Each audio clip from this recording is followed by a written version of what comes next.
Locutors of Trek. On screen.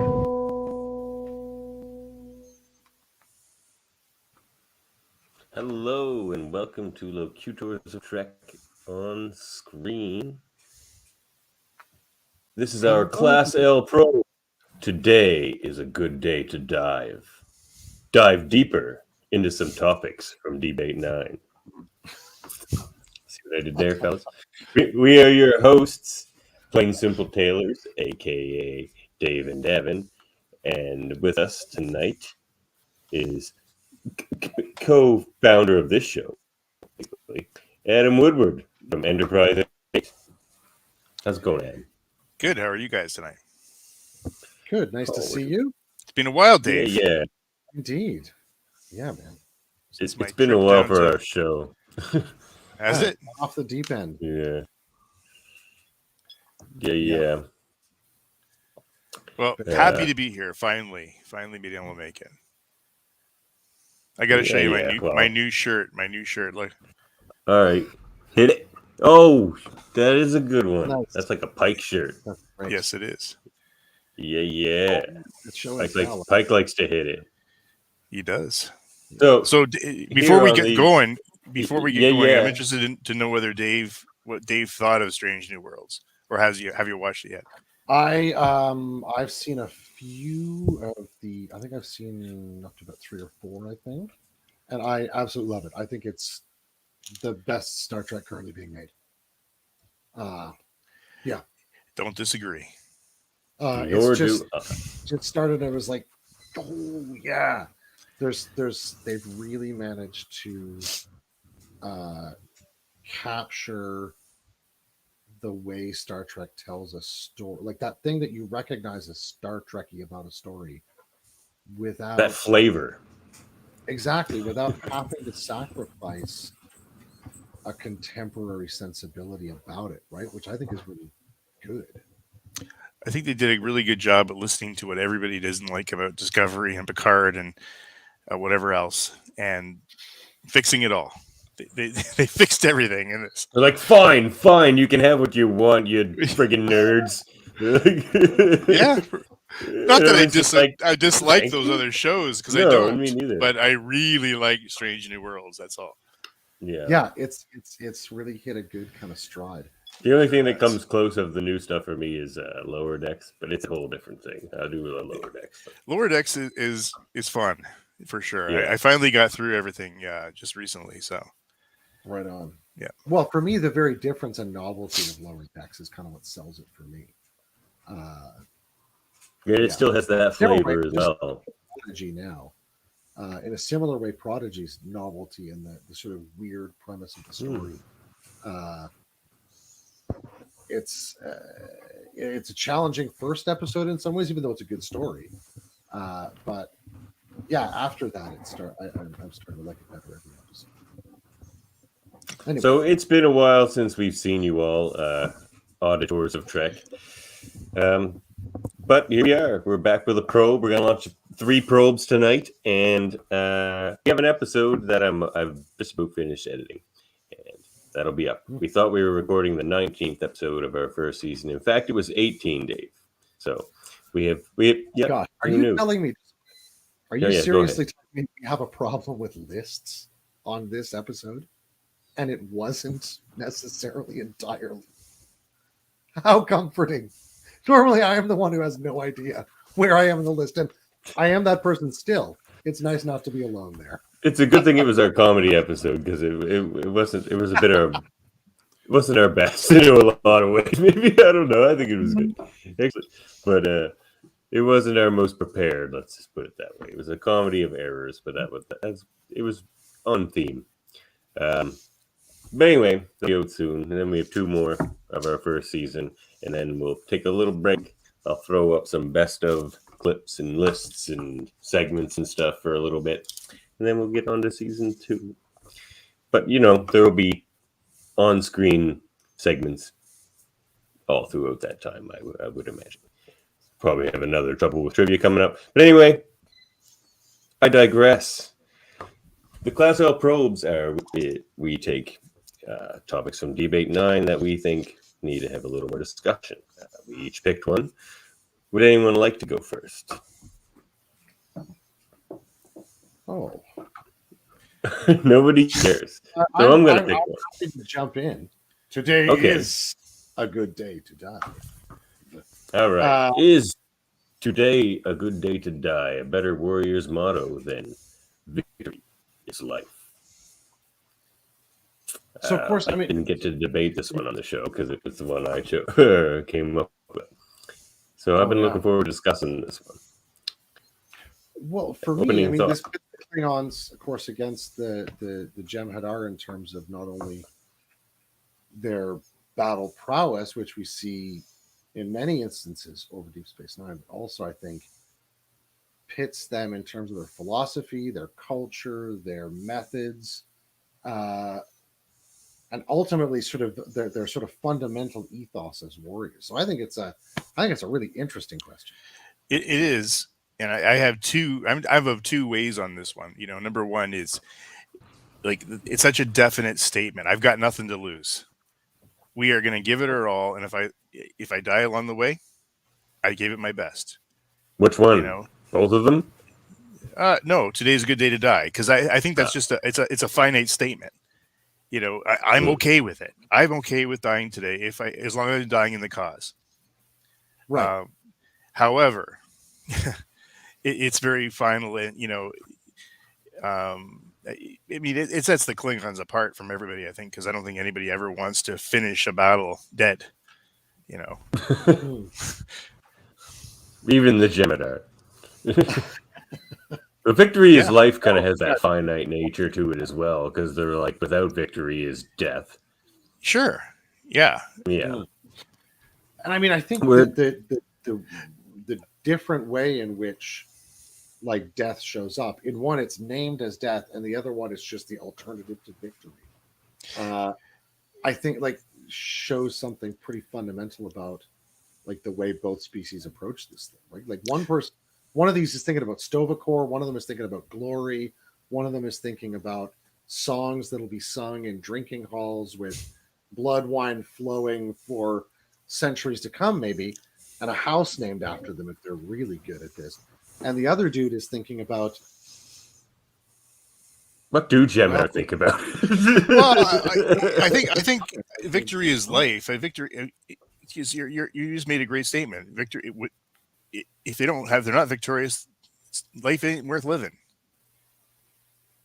Right? Well, it's interesting to think about how those statements kind of affects different levels of combat, as far as to the individual, as far as preparing yourself for a battle, or getting into that Zen flow state to be the superior warrior in that fight. Right. Like one thing. It's hard to say which one does better. The Klingon one sounds more like a Zen kind of thing. But is it like Adam, but is it? Yeah. To me, like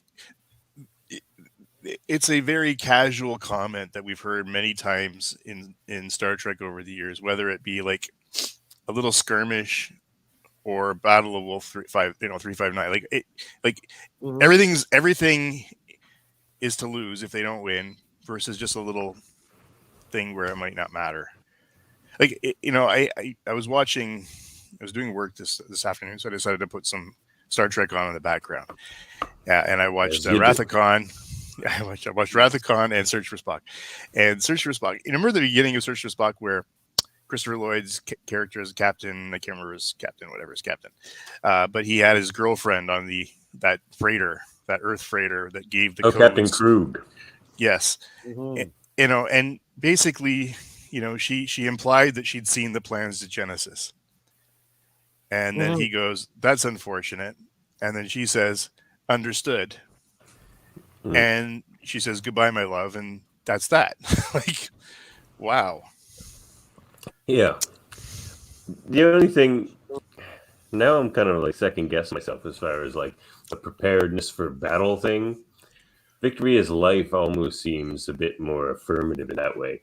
And it's almost more all-encompassing. Like that's all the Jem'Hadar seems to think about, whereas a Klingon might be distracted by like the like booze later on, or like whatever they're thinking about beforehand.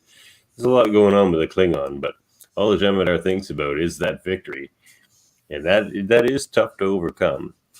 The only thing I would add is that's kind of like half of it, whereas the full phrase is usually obedience brings victory, and victory is life, which kind of changes it maybe a little bit. That's not how I presented it in Debate 9, but they do usually add the obedience brings victory part, which I guess is a military statement. I mean, I think probably most militaries would agree with that, but it is sure. It does change it a little bit. Yeah, and I mean so to me, what it comes down to, I guess, is the difference between who a Jem'Hadar is and who a Klingon is, and fundamentally that brings me to Worf's gladiatorial combats against excessive Jem'Hadar, where in the end the Jem'Hadar look up and say, all I can do is kill him. I think there's something really deep in what the Klingons say, in that they know that victory goes beyond the limits of life. If you want to try and put it into Jem'Hadar terms, right? They can win. You think about the Dahar Master fighting off 3 Jem'Hadar ships impossibly, while the other, is it the Rotarn or whatever ship it is, escapes, right?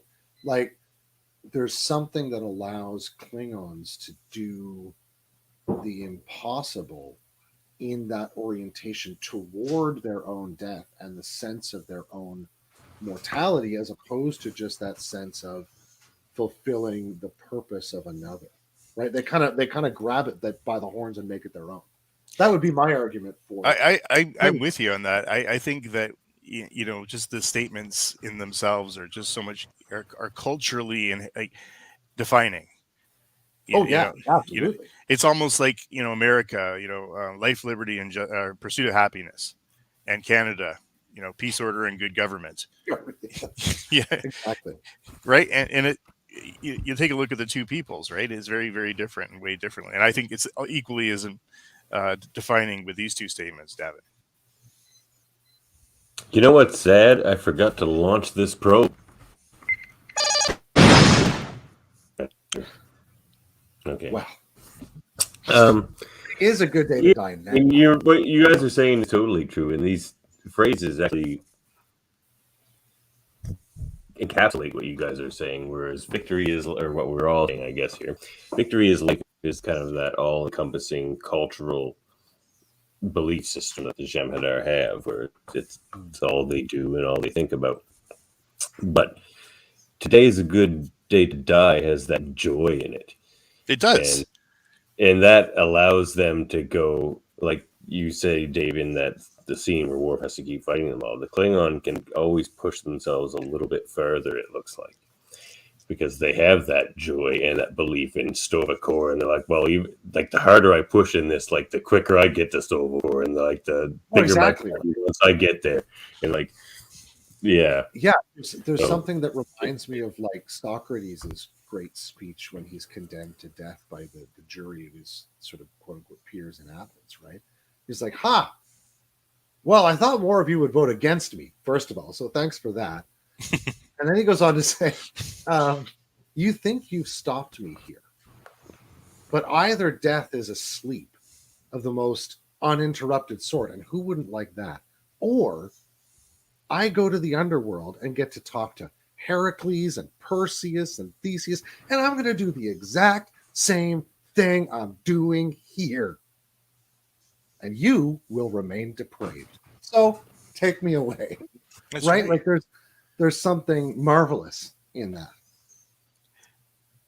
I think the only thing we should add to this particular question, perhaps, is if we take both of these, because we discussed how it defines them culturally, and not perfectly so, really. it's hard to say which is better because of that, because they are so different. So what if we were to take these phrases and give them to a Starfleet But what is Starfleet's army, let's statement? say? But what is Starfleet's statement? Well, they don't have a warrior's motto that I know of. But if you were to, but my point is like to take a group of people that aren't Klingon, they could be Andorians, it doesn't matter, but take a group of people from that time period, we'll say, that aren't Jem'Hadar or Klingon. Which of those phrases do you think would benefit them more in achieving their? I believe that they fit more into the victory is life phraseology more than today's a good day to die. I often wonder, and I'm surprised, when you look at, again, Star Trek in the lore, is the fact that the Klingons actually have an organized government is just fascinating to me, because it seems just chaotic. But they have the council and whatnot. I mean, like, they have something, and they have sewage is still going places, right? Somehow they have some kind of functional bureaucracy. They do. Well, but it like seems about the ships. Chief's like, how can a ship operate like that if everyone's potential assassins? And they're like, no, because there's an unspoken thing there. You can only kill a direct subordinate or superior. But it seems a very chaotic way of living to me. It does. Yeah, I mean, in a way, it. I think, in some ways, that the Klingons remind me, at least in the way they show up in Deep Space Nine, they remind me, or like they kind of resonate with like that transitional period in Mongol history, right? When they've already established the Mongol Empire, and it's now splitting under the sons of Genghis Khan, and the sense of what it is to be a Mongol, or what it is to be a member of this thing, is still defined by a certain kind of discipline and warrior spirit, and even a kind of esprit de corps with your own like brothers in combat. But at the same time, if somebody weakens, or if somebody turns tail and runs, or if somebody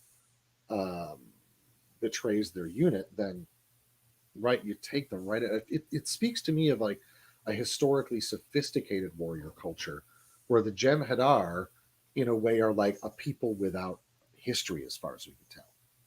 It's just the next generation of Jem'Hadar coming out of the factory. The history would just be their origin story from the founders. Yeah, and for that reason, I would agree with Adam that and both of you, I guess, that it's probably an easier motto to pick up in the beginning, that obedience brings victory and victory is life. Because if you have a bunch of people trying to figure out how to resist, saying, right, everybody get your phaser rifle, you stand in your line behind the barricade, when I say fire, you just shoot and don't stop until I say stop, and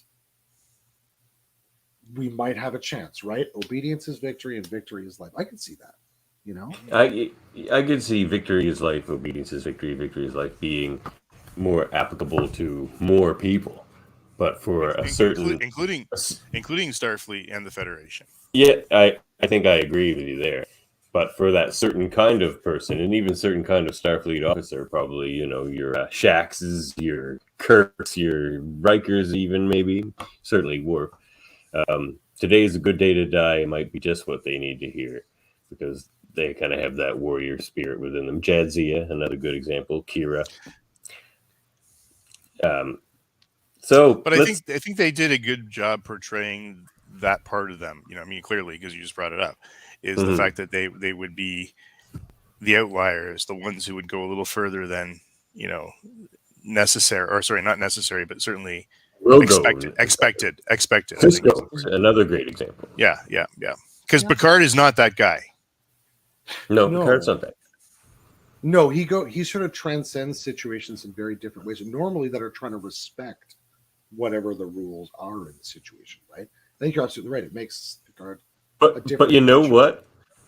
Picard is a victory is life guy. He is. He does not like to lose. No. But it's just a very different way of going about it. That's all. It is. Achieving that ends. Yeah. So if we have to pick one here to wrap this pro up, what do you think? Oh man. I think personally the greater good falls under Victoria's life. I'm gonna say today is a good day to die, just because the other one seems too joyless. Yeah, it does. But that's and I think that might be a. I didn't say I liked downside. it, Davan. No, and I'm not saying you're wrong. Like Yeah. there's a reason the founders chose it. Like it's not like the Jem'Hadar chose it. Like the Klingons somehow adopted culturally. Today is a good day to die, and but that's not how it worked with the Jem'Hadar. They were given Victoria's life. Well, I'm going to throw a curveball in here to try and pick by taking the Greek approach to an or question and say yes, or the ancient Greek approach, and propose that not the Jem'Hadar motto, but the Dominion motto, or at least the Vortal model, might be closer to today is a good day to die. Seeing as they're clones, today can be a good day to die and give them meaning in a sea of similarity. Whereas for the Jem'Hadar under their command, obedience brings victory, and victory is life. I think there's a way in which contextually these can be applied to chillingly effective proportions. But ultimately, I prefer today as a good day to die. Okay, that was a good one, fellas. Good discussion there. Certainly more in depth than the 2 minutes it got during debate. But wait a second here. I'm going to agree with you guys. Yeah. I do agree with you because I know.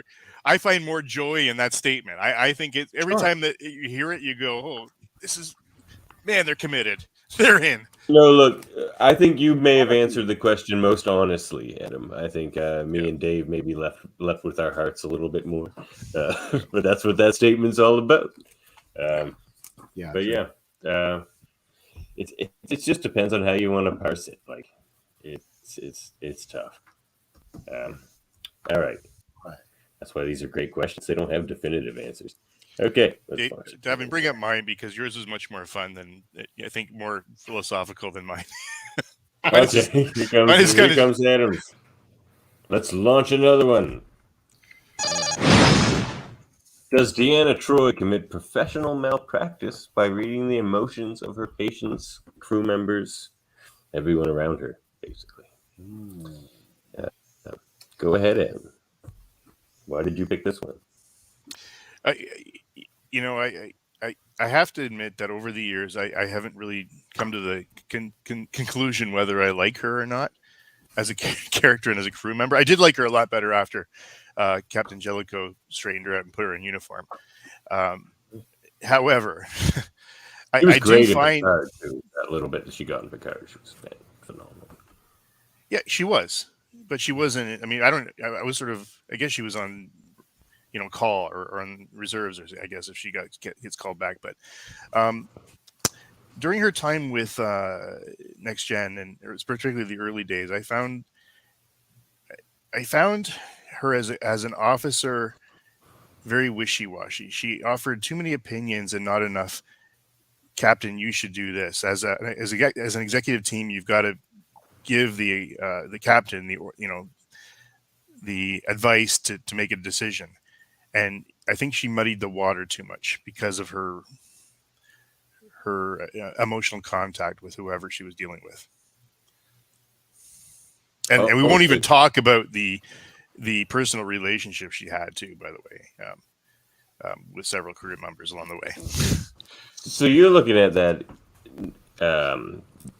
just as much her counseling role on the ship, but also just her regular ship duties.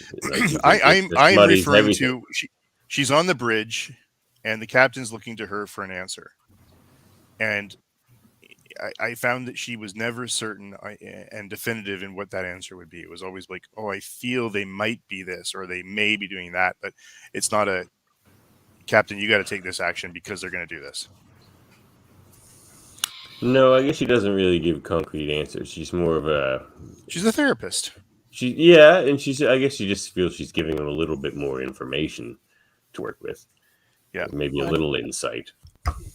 I think, I mean, as a guy who works as a therapist quite frequently or a counselor, one of the things that she's not well served by in her position on the ship, I think, is actually the history of Star Trek writing about a kind of supposed opposition between reason and emotion.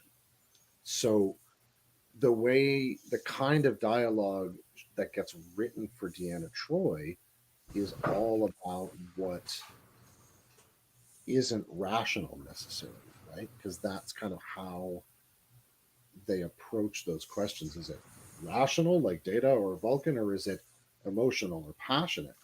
And I do feel that the writing for that character suffers badly from that stuff. In that, what they can't give her access to is like data or concrete information. It's always got to be this kind of nebulous, cloudy stuff. And while, to be honest, when you're working with like the subconscious or the unconscious or whatever, there's a lot of subtlety and nuance and cloudy kind of stuff. And let me define this, because I think there's two roles for Deanna, right? She has her counseling role to her ship's crew, which is completely valuable, right? They go through a lot of stuff, they see a lot of bad things, and that's very valuable and needed. However, on the bridge, she has a different role. Yeah, and that's to be, in my opinion, to give quick answers and good advice. And I think she often muddies the water in that particular role. Oh, absolutely. I don't disagree with you on that point at all. No. Agreed on that point. I do like her as a character. I feel like she becomes more like Marina Sirtis every episode, and eventually she gets to like a critical Marina Sirtis stage where Troi becomes much more likable.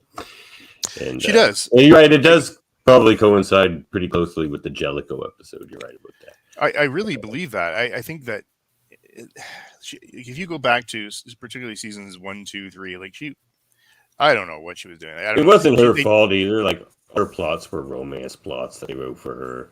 Yeah, that's true. Or like weird spontaneous pregnancy, weird plots. Right? Like she gets saddled with some bizarre stuff. Yeah, I like the episode like where she's just wants to be a commander, and like Riker doesn't think she can do it, and like she has to be able to send someone to their death, and that was a really good episode for her. But I guess I maybe worded this thing at the bottom differently than what you were thinking, Adam. But why don't we just try to like address the way I wrote it here too? As far as her counseling role goes, Dave, you would probably know better than me and Adam about this, maybe. But like, does that hinder you as, or would that just be more information to work with as a counselor, or is it like an invasion of privacy, or? Yeah, I think the real question becomes like, in terms of in-world stuff, how does Starfleet deal with telepaths, empaths, and other people in terms of the privacy of others' minds, given their cultural practices and things, right? Because as a human being, we're not used to people reading our minds. And that's all fine as far as being in Starfleet too, but maybe is like the role of a counselor the wrong one for that particular species? Well, that's a good question, right? Because I mean, part of the work that you're doing when you're counseling someone is something called active listening, right? Which is the basic fundamentals. Mm-hmm. You're paying attention to their body language, their nonverbals, their verbal communication, all that facial expression, as well as listening intently for the sort of meaning and the vocabulary, sort of symbolically, of meaning in their life. And so being able to get a bead on somebody's emotions empathetically is extremely valuable to build something called a therapeutic alliance, where you know that the therapist is on your side and they're coming alongside you to kind of work with you to try and address this. But wouldn't it really speed things up, Dave? I think it absolutely would. Absolutely. Yeah. The question, though, is how you would have appropriate boundaries around that ability in how you dealt with your patient, right? Because, like, if I'm sitting there and we're doing a counseling session and I know, Adam, that, like, you're just fuming about something in the day, but you're just really good at keeping a poker face. Mm-hmm. And I say, you're angry. Mm-hmm. And I take away from you the capacity to name your own anger. What does that do to the power dynamic inside the relationship then, right? Like, I think you'd have to be extraordinarily careful about how you like deployed that knowledge inside the therapeutic context, or you would easily transgress people's boundaries and disempower them. If not, do some malpractice like things. But I wonder too, though, I if you're going to be counseled by a betazoid, you would know that, and I've got to believe on a ship as big as Enterprise, there's probably more counselors than we ever saw. Oh yeah, she talks about some of them. She does name some of them. Yeah. And the other thing, remember that episode with Matt McCoy as the betazoid who was the negotiator, and he would and he would go above and beyond. He would go deeper in to figure out the motivation. And there's a big sweaty romance between those two. There is, but she questioned his tactics and believed that he went too far. Yeah, she didn't apply that to herself as much. Right. It's funny though, like what you guys are saying. It's like the positive side is the patient doesn't have to explain their feelings to her, but the negative side is the patient doesn't have to explain their feelings to her. Doesn't get to, right? Yeah, exactly. Yeah. I mean, I guess she would have to force that anyway. She's like, she doesn't need that. She's just like, yes. Yeah. Yeah. I mean, I think it would be really easy to cross lines that way, and not necessarily like you'd have to be really disciplined about knowing when you'd plucked that out of the air and when they'd said it to you. So you sort of when you could officially give that information, Yeah. I find it would be very strange to be in a romantic relationship with her as a human, Hey, well, it's not for everybody. It's like today is a good day to die. Imzadi.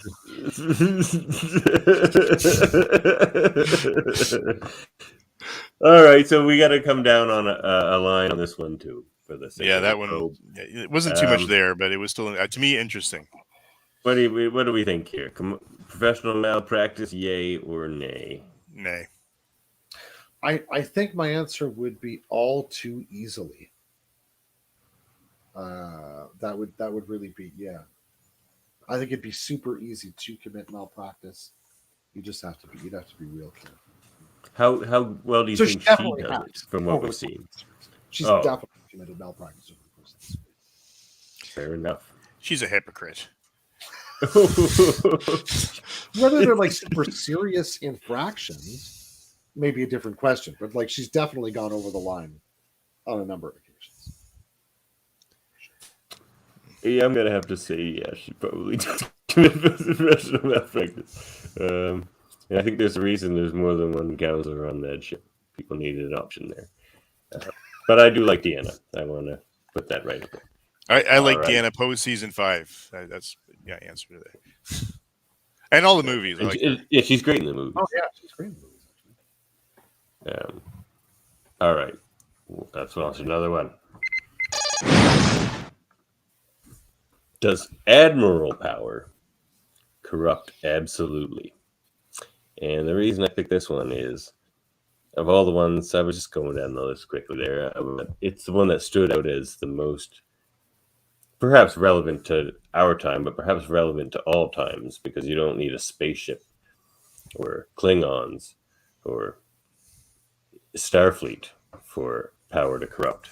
Potentially, absolutely. But specifically, Admiral power. What's up with these admirals, these badmirals, fellas? Yeah. No, because there's a lot of badmirals, and you'd think the way we see Starfleet officers that the best usually rise to the top, and something's going wrong there in the admiral position. You know what it is, though, Davan? I've given this a lot of thought over the years. I don't know, but I think it's very simplistic for a captain, Picard, Kirk, whoever, to judge the admirals from their captaincy, because typically captains are dealing with one issue at a time. They have the issue in front of them, whether it be a negotiation or a battle or just whatever they're doing, just the job at hand. However, I think when you ascend to the role of admiralty, you are now responsible for a fleet, or you're responsible for a sector, or whatever. I don't know how they set those things up in Starfleet. I think it is sector usually. Yeah. But what that really does, I think, is really complicates things when you're dealing with the Klingons, Romulans, blah blah blah, and you got this player and this player, and you can't. You're not going to war over this because you can't. So you're going to appease somebody here, and what this what's the tangled weave of lies? It's not a tangled weave of lies. It's a tangled weave of life, and to keep everybody happy and things going accordingly. I just don't think they're set up for success ever. So you think Badmirals get a bad rap? No. I think that we have, but I don't know how they can possibly win. I think it's fair to say that you're probably right that very often we see admirals getting caught, unless they're like taken over by aliens or something like that. We often see them getting caught kind of doing realpolitik, which is a kind of thing that captains, it's both seen as like an immediate failing, like what is it, Errand of Mercy or whatever it's called, where they go back to the planet, or no, A Private Little War, the original series episode, and several others where captains getting over involved in a planet is shown as pretty unforgivable, because it's a clear breach of what they're doing. Whereas I think, as Adam says, once you rise to the level of an admiral and you get involved in these sort of diplomatic or foreign relations or internal economy of power discussions, there's not always clear-cut answers to these things. And you get involved in situations much more like Sisko talking to Garrick than you do, Kirk tangling with a Gorn. I think probably on average, right? They're much more difficult questions.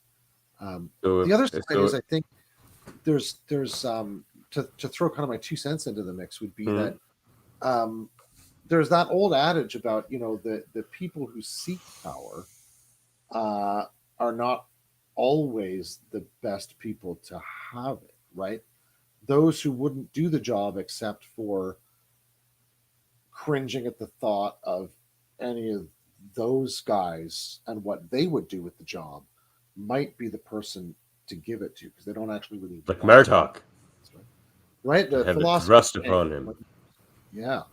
Philosopher King like Martok. So I wonder if what we see sometimes among the admirals are people who want to be those power players rising to the level where they can indulge those appetites as well. So if I gather what you guys were sort of saying, yeah, go ahead. I'm just reading here on the side here the quote by Lord Acton, right? And he was the guy. Power tends to corrupt, and absolute power corrupts absolutely, right? But it goes on. Great men are almost always bad men, even when they exercise influence and not authority.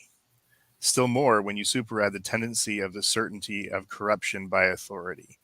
So basically, it just says that to want that role, you are craving that power, and that corruption is just not a necessity. It's an evolution. It's going to happen. It's a certainty. Well, and I think Acton's also saying that you can't trust the Philosopher King to have a lifetime appointment either. Guys, absolutely. Even the Philosopher King may well get wrapped up in the job eventually. Yes. Yeah, we don't seem to be running into problems with like newly appointed admirals. It's the guys who've been stewing around with all this stuff for a decade, and they finally have their plan in place where they're going to make a move that they have to do because it's what has to be done, and they know that. They're the only ones that know. They've done their their chess moves to make things happen, and now it's all gonna I do. So what you guys saying is it's not does Admiral power corrupt? Absolutely. You guys might say that based on maybe if I take your arguments correct here, that corrupt may not be the right word. Because you're like, they have to. You're like, if they know now, they know all these pieces, and now they have to like do these things that would seem bad to a captain. So is that corrupted, or is that like, now they know? No, I think because they end up using their position to pursue private ends, right?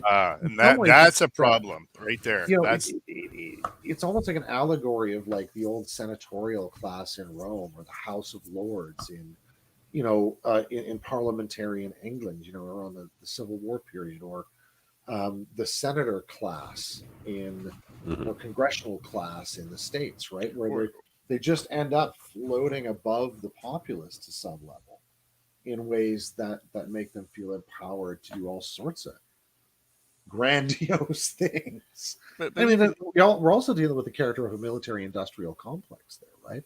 Because Starfleet has one. They just try and tame it to be an exploration and defensive endeavor rather than something else.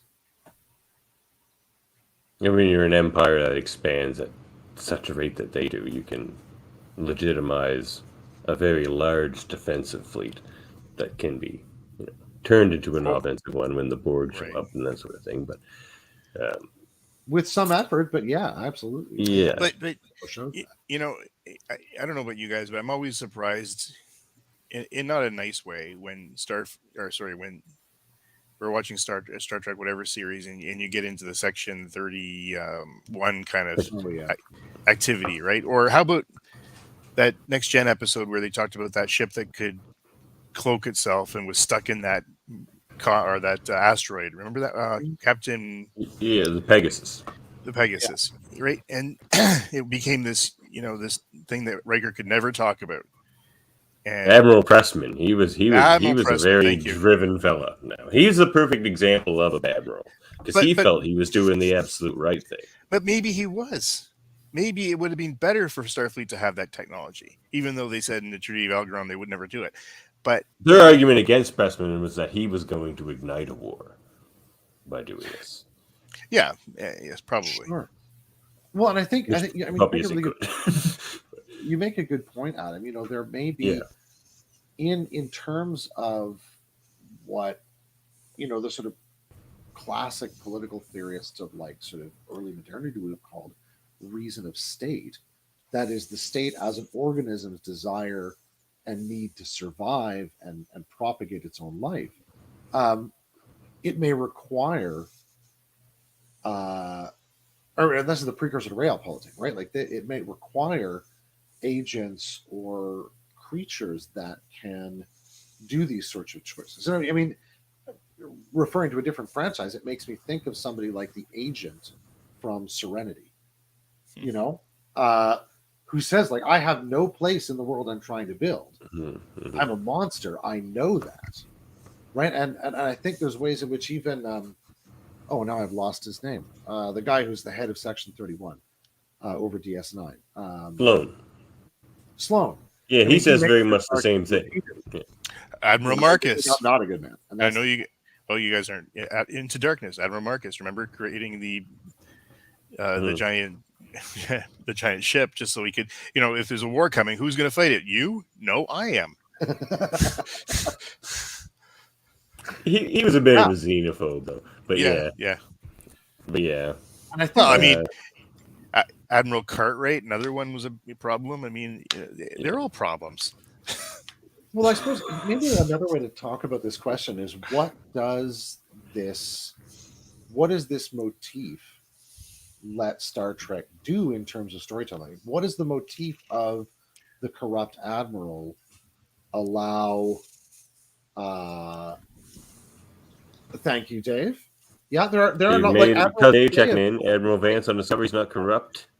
Yep, I agree. Admiral Janeway seems like straight and narrow admiral. Yeah, because we never saw enough of her as admiral. That's why. There are definitely some good admirals. Yeah. No, and Admiral Vance just hasn't had enough time yet, and he's been fixing his stuff close to home. He follows that up with 99% of admirals are evil. He just named like the only two. He's like, these two are nice. Admiral Picard, I guess we could say he's okay so far, but yeah, that's true. He went off the rails there, and they swore at him. that's true. You know the admiral that swore at Picard was like in a metal band called like Vulcan Death Grip when she was younger. Awesome. That's awesome. That's completely awesome. Anyway, back to the question that I think like what this whole kind of trope or motif of like the corrupt admiral does, at least like just on a first glance at it, is at least it allows them to do is have a very like enemy, right? Someone who's in Starfleet and very much supposedly operating by the same values, who can provide a kind of foil dramatically and narratively to explore and almost like put a microscope on some particular question. Like they get to be this like lovely lens onto an issue, and through their failings and their obsessions and their comeuppance ultimately, which is really what the corrupt admiral is destined for. They usually get, ultimately illustrate a kind of ethical lesson, I would say, more than a moral lesson necessarily. And the thing about that's often enough, right? I honestly don't like that storyline. It takes away the romanticism of Star Trek and makes it a negative thing all the time that you run into these admirals that are usually up to no good doing something. But I think usually really those questions about life on Earth, honestly, right? Yeah. But sorry, you can see why the captains are always outraged by Section 31, though, and the admirals are just like, we don't need to talk about that. Yeah. Because they're kind of the same way a lot of the time. Yeah.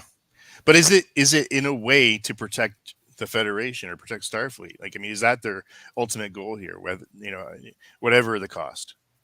A lot of these, I think what we've seen with a lot of the Badmirals as well is that the thing that drives them to their downfall, I guess you could say, is something that usually happened to them when they were a captain, something they carried over into that role. And like Pressman, for example, with the Pegasus, or I guess he was a captain, but with Maxwell and these guys, like had Maxwell become an admiral, he would have carried that over and would have been like all anti-Cardassia in his role and that sort of thing. So maybe they just need a little better screening process too on who they make an admiral. I mean, or maybe it's not a life, like it's not a long-term life appointment. Right, that's a good thing too. Yeah. You don't have time to work these crazy machinations. It's like you've got your 5 years or whatever, and then you retire. That might be a better idea. It's not like you're pulling from not Starfleet, but I think we have the same problem today. I mean, our Senate is odd. I mean, we've identified clear corruption as we've gone through the years. The U.S. certainly is a mess. Even in the idea of who. I mean, I'm just going to go to the president or prime minister. Do you really believe out of 300 million people in the U.S., the best people run for president? No. Right. The best people have real jobs. But you have to have some kind of switch in your head that says, I can do this, and I don't give a shit about anything else that comes my way. Mm-hmm. Yeah, and that becomes kind of personal imperative as much as a public one at that rate, I think, if I'm hearing you rightly. Like it identifies like with your own personal ambitions, essentially. And that's a dangerous recipe. Mm-hmm. I mean, I wonder if there's also a distinction to be drawn between what you might call like fleet admirals and like headquarters style admirals. Because your Nechayevs, some of the other ones who seem to be out in the field, like in a sector running some stuff, seem to have enough on their hands that it's hard for them to get into too many high level intrigues. Ross, Nechayev, yeah. I would agree with that assessment. Tons of intrigues. They're all sort of counterintelligence intrigues, though, right? True. As opposed to the Pegasus or that sort of thing. True. Like, I mean, even these admirals we're talking about that maybe keep it a little cleaner. I mean, even Nechayev's just like, next time you have a chance to commit genocide on the board, commit the friggin' genocide. Like they'll still go to the dark places. Like, but again, as Adam says, that may be one of those things that selects them for the role, that they're able to see a whole lot of possibilities. Or to remove, I mean, it's almost a very Vulcanish role. I mean, you take the emotion out of it. What's going to be good for the state? Yeah. You do see a lot of Vulcan admirals. But they also live a long time, and that's a real big problem. You could have a Vulcan admiral who's there for like a friggin' 100 years, like, unless he retired or like. Sure. Yeah, that wouldn't be good. There's a reason we have term limits on things in our world. But, yeah. Let's call them Admiral. So, does admiral power corrupt absolutely? Yes. I think that they know too much. They have too much responsibility, too many chess players in the field, and they have no choice but to, in some instances, be corrupt to make things continue to work in a certain way. Or, in the bad case, as Dave said, to hit their own personal goals, which is the worst. Dave. Yeah, I would say that like it's a constitutive problem of the Admiralty in Starfleet that they're prime targets of corruption. Prime. They have a huge vulnerability to corruption. Yeah. And I am going to have to agree with you guys, and I think Adam really nailed it. It's just like they're there for too long, and I think power eventually corrupts absolutely. Is maybe how I would put it. So, yeah. Stay around. I'm going to have to go with that. Well, those were some 3 good probes, fellas. I thought that was a lot of fun. Adam, that was a lot of fun. Yes, sir. Why don't you tell us what's going on over there at Live Long and Podcast on Enterprise at 8? You loving it? So loving the show? Love it? You're into the best stuff? Season 2? Into the... No, I didn't mean that. Except for Minefield and Singularity, which are fantastic. Davan, you just keep throwing gasoline on that fire, I'd tell you. Dave, what are your opinions on the controversial episode Minefield? Okay, I will say this. First of all, I think we have to work through a couple episodes to get to the really good stuff, and we're working through those. This week's episode, which I can't remember what the hell it is because I watched it last week, is really good. I quite enjoyed it. Well, good, because the one before that was terrible. Precious Cargo. Yes, it was. Precious Cargo. Hold on here. Enterprise at episode. I can't remember the episode we're doing tomorrow, but anyway, it was a very good one, and you'll have to join us tomorrow at 8:00 and find out what that's all about. Right on. It's better than Precious Cargo. I guarantee it. You have the Locutor guarantee on that. Yep. Precious Cargo maybe is my least favorite episode of Star Trek. Maybe. Wow. Well, it was. I gave it a 2 on your guys' show, and I don't give Star Trek episodes 2s. Brennan Braga agrees with you on that one. Does really? Yeah. Did he write it? No, he did not. He thought. It was he just hated it. Yeah. He hated it. All right. Interesting. Well, check that out and all the other stuff they got going over there on Live Long and Podcast. And cousin Dave, put in there for a minute. He's over there, Super Mater Brothers, doing stuff on reality shows and all that kind of stuff too. Lots going on over there. They have trivial debates. I'm subbing in for Adam. Thank you for that. I had an opportunity to go away with my kids, and I'm taking it before they move out of the house in a couple weeks. We are officially empty nesters. You. That was a sitcom back in the day I used to watch, even though I was too young to be watching Empty Nest. Anyway. Check out my other podcast every Tuesday. X-Rated, the X-Men animated review show. We review episodes of X-Men the Animated Series in order, the proper order. And we also do interviews with writers, artists, cast members. We recently did an interview with Lenore Zan, the voice of Rogue, which was really good. Check that out. She's awesome. Yeah, it's a fun show. We have segments galore on that show. It starts off about X-Men and goes off the rails and then ends. That's how we do things over there. And, check out my co-host Andre's podcast, Big Histories Podcast. He's on a bit of a hiatus over there, but there's a good back catalog you should go check out. Tons of cool interviews over there. And, yeah, anything else you guys want to say before we crash these probes? Oh my gosh, I'd like to do this way more than we're doing it right now. It's just time is precious to everybody, but man, they're fun. Yeah, and Debate 9 as well, which gives us our material here. Yes, you're right. Yeah. We've still got room for a few of these, though, I think, before we run entirely out of topics. Yeah. Oh, yeah, we do. Let's do another one of these. Someone else says, yo, but goodbye. The show just ended. Peace and long life to you. Yeah. Catch you later, everybody. Live long and prosper. End transmission.